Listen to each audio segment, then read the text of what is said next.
Hello student, আমি বিশ্বজিৎ। আজ আমি নবম শ্রেণীর ভূগোল বিষয়ের থার্ড ইউনিট টেস্টের সাজেশনটা দিচ্ছি। দেখো কোন প্রশ্নগুলি খুব গুরুত্বপূর্ণ। প্রশ্নমান একের জন্য যে প্রশ্নগুলি গুরুত্বপূর্ণ সেগুলি হলো আন্তর্জাতিক তারিখ রেখার মান 180 ডিগ্রি, অক্ষরেখার সর্বোচ্চ মান 90 ডিগ্রি, দ্রাঘিমা রেখাগুলির আকৃতি অর্ধবৃত্তাকার, আইএসটি এর পুরো নাম ইন্ডিয়ান স্ট্যান্ডার্ড টাইম, মূল মধ্যরেখার মান কত 0 ডিগ্রি, জিপিএস শব্দের অর্থ গ্লোবাল পজিশনিং সিস্টেম, গিরিজনীয় আলোড়নের ফলে সৃষ্টি হয়, উত্তর হবে ভঙ্গিল পর্বত। পরের প্রশ্ন দেখো, ভূমধ্যসাগরের আলোক স্তম্ভ বলা হয় স্ট্রম্বলি আগ্নেয়গিরিকে। পৃথিবীর বৃহত্তম মালভূমির নাম তিব্বত মালভূমি। পৃথিবীর বৃহত্তম সিল কি? African seal. সাতপুরা একটি স্তূপ পর্বত। মাটিতে হিউমাস বেশি থাকলে মাটির রং হয় কালো। পরের প্রশ্ন আছে, পশ্চিমবঙ্গের বৃহত্তম জেলা দক্ষিণ 24 পরগনা। পশ্চিমবঙ্গের ক্ষুদ্রতম জেলা কলকাতা। উত্তর পূর্ব ভারতের প্রবেশপথ শিলিগুড়ি। পূর্ব ভারতের প্রবেশদ্বার কলকাতা। পশ্চিমবঙ্গের সর্বোচ্চ শৃঙ্গ সান্দাকফু। মামা ভাগ্নে পাহাড় কোন জেলায় অবস্থিত? বীরভূম। দ্বারকেশ্বর ও শিলাবতী নদীর মিলিত প্রবাহের নাম, উত্তর হবে রূপনারায়ণ। পশ্চিমবঙ্গের শুষ্কতম জেলা পুরুলিয়া। পশ্চিমবঙ্গের উচ্চতম রেল স্টেশন ঘুম। কাকে দুঃখের নদ বলা হয়? উত্তর হবে দামোদর নদকে। সুন্দরবনের বিখ্যাত প্রাণীটির নাম রয়্যাল বেঙ্গল টাইগার। বক্সা ও জয়ন্তী পাহাড় কোন জেলায় অবস্থিত? উত্তর হবে আলিপুরদুয়ার। তরাই শব্দের অর্থ স্যাঁতসেঁতে ভূমি।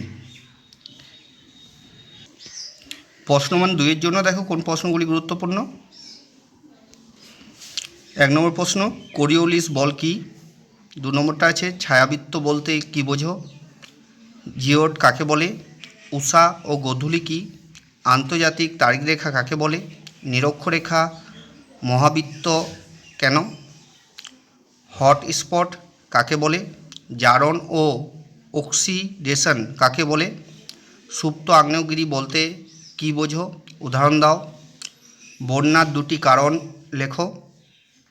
মৃত্তিকা সৃষ্টিতে আবহবিকারের 2টি ভূমিকা লেখো।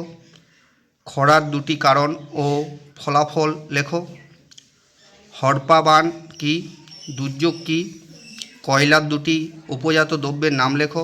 খনিজ তেলের 2টি উপজাত দ্রব্যের নাম লেখো। সাগর সম্রাট ও সাগর কুসুম কি? পশ্চিমবঙ্গের 2টি অভয়ারণ্য নির্ভর পর্যটন কেন্দ্রের নাম লেখো। ম্যানগ্রোভ অরণ্যের 2টি বৈশিষ্ট্য লেখো। আশ্বিনের ঝড় কাকে বলে? কালবৈশাখী কি? পশ্চিমবঙ্গের 2টি বাগিচা ফসলের নাম লেখো। ভগ্নাংশ সূচক স্কেলের একটি সুবিধা ও অসুবিধা উল্লেখ করো। মানচিত্র কাকে বলে? লৈখিক স্কেলের একটি সুবিধা ও অসুবিধা উল্লেখ করো। প্রশ্নমান 3 এর জন্য দেখো কোন প্রশ্নগুলি গুরুত্বপূর্ণ। পৃথিবীর আকৃতি অবিগত গোলকের ন্যায় প্রমাণ করো। 2 নম্বর প্রশ্নটা আছে জিপিএসের উল্লেখযোগ্য 3টি ব্যবহার লেখো। 3 নম্বর লিখবে অপসূর ও অনুসূর অবস্থানে পার্থক্য লেখো। পরেরটা দেখো কুলীন ও বামন গ্রহের পার্থক্য লেখো। অক্ষরেখা ও দ্রাঘিমা রেখার পার্থক্য লেখো। স্থানীয় সময় ও প্রমাণ সময়ের পার্থক্য লেখো। যান্ত্রিক ও রাসায়নিক আবহবিকারের পার্থক্য লেখো। পুনর্ভব ও অপুনর্ভব সম্পদের পার্থক্য লেখো। প্রচলিত অপ্রচলিত শক্তির পার্থক্য লেখো। ছোটনাগপুর মালভূমিকে ভারতের খনিজ ভাণ্ডার বলে কেন? পরের প্রশ্নটা আছে দেখো আকরিক লোহার শ্রেণীবিভাগগুলির সংক্ষিপ্ত বর্ণনা দাও।